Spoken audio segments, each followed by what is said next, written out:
Okay, let's talk about money, but forget about spreadsheets and budgets for a minute. We're going to dive into money as an energy, as a frequency that literally responds to what you're thinking and feeling.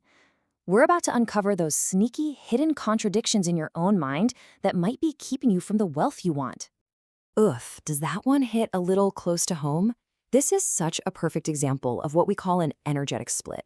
You have this big, beautiful desire, but in the very same breath, you slam on the brakes with a fear that's pulling you in the opposite direction. And it's this internal tug-of-war that completely scrambles the signals you're sending out to the universe. So I want you to really think about this for yourself right now. I'd love to make more money, but I want to be financially free, but what is it for you? That little word, but, that's where all the trouble and honestly, all the answers are hiding. It's the key that unlocks everything. Okay, so let's give this feeling an official name. We are talking about energetic splits. This is the big idea we need to get our heads around. It's that exact moment when what you say you want clashes with what you secretly believe or fear, and it creates this total gridlock inside of you. So here it is in black and white. An energetic split is when your desire for something, like wealth, gets instantly torpedoed by a fear, a doubt, or a wave of guilt. You're sending out the most confusing signals possible. One part of you is yelling, go, while another, equally loud part is screaming, no, stop. And then you wonder why you feel so stuck. I mean, this is the perfect metaphor, isn't it?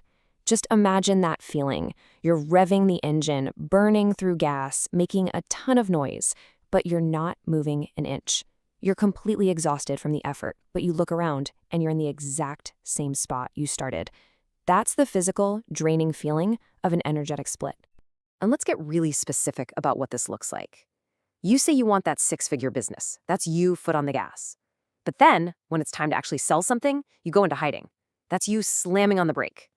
You crave financial freedom, gas pedal, but you bend over backwards people-pleasing because you're scared of what they'll think, brake pedal. You say you're ready for more, but deep down you're just waiting for someone to give you permission. See the pattern? Gas, brake, gas, brake. Okay, so we've laid out the problem pretty clearly, but just knowing your foot is on the brake isn't enough, right? The real question is, how do we get it off for good? This is the good part. This is where we talk about the solution, creating real, powerful, energetic alignment.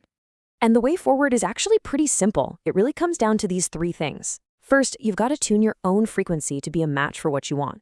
Second, you have to choose what you want with absolute, unapologetic clarity. And third, and I know this is the hardest one for so many of us, you have to let go of your obsession with how it's all supposed to happen. Let's dig into that second point for a sec, because this GPS analogy is just perfect. Think about it. If you plug two conflicting destinations into your GPS, what happens? It just spins, right? It keeps recalculating because it's confused. Your energy is exactly the same. The universe needs a clear, single destination. Decide what you want, say it out loud, mean it. That's how you set the course. And this right here is the absolute heart of that third step. We get so caught up trying to map out every single twist and turn of the journey that we forget what our real job is. Your job isn't to be the master strategist. Your job is to be the magnet. Your only job is to decide on the destination and then start showing up as the person who is already there. The how just naturally reveals itself once you embody the end result. But how do you just become that person, right? Well, before you can build the new you got to dismantle the old programming. It's time to do a little digging to figure out where all those buts and fears and doubts even came from in the first place. I just love this way of thinking about it. Every time you say, I want this, but you're essentially re-signing an old contract that says you're more committed to lack than you are to abundance. But here's the thing you have to remember. These aren't facts. They're just old, expired agreements you made a long time ago, probably without even realizing it. And the best part about any contract, it can be renegotiated. You have all the power here. You can sit down at the table with those old beliefs and say, you know what, this no longer works for me. These terms are unacceptable. You are in charge. It's time to renegotiate. So how do you actually start that renegotiation? You start by asking really powerful questions. The next time a but creeps into your mind, I want you to stop and ask, wait a second, whose voice is this really? Where did I learn this was true? What would I choose to do if I wasn't afraid?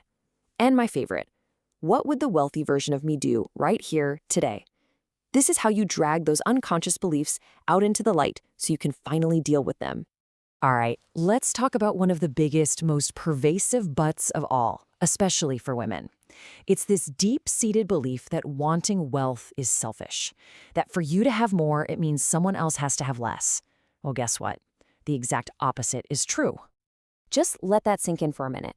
This completely reframes wealth. It's not about hoarding, it's about circulation. It's about what happens when good, kind, caring people have resources. Your abundance isn't just about you. It's a tool. It's a resource that can heal and help and create so much good in the world around you. You having more money is a really good thing for everyone. So we've identified the splits. We've started to renegotiate those old, crusty beliefs. Now for the final, most important step. We have to make it real. We have to move this all from just an idea in your head into a feeling in your body. This is where the real magic, the real transformation happens. Your subconscious mind is always listening, and it builds your reality based on the stories you tell it over and over again. So, what story are you telling? Is it, I'm just bad with money, because that's a dead end? What if instead you told the story, I'm learning to trust myself with money? Or instead of I never have enough, you tried on money flows to me in miraculous ways. You get to be soft and successful. You start telling a better story, and your reality will have no choice but to change. If you walk away with one thing today, let it be this. You get to choose again. Right now, in this moment. You're not broken. You don't need to be fixed. You are the blueprint. And that desire you have for more, it isn't greedy. It's a signal of what you're here to create. Abundance isn't just some nice idea. It is your birthright. The only question left is, are you ready to finally claim it?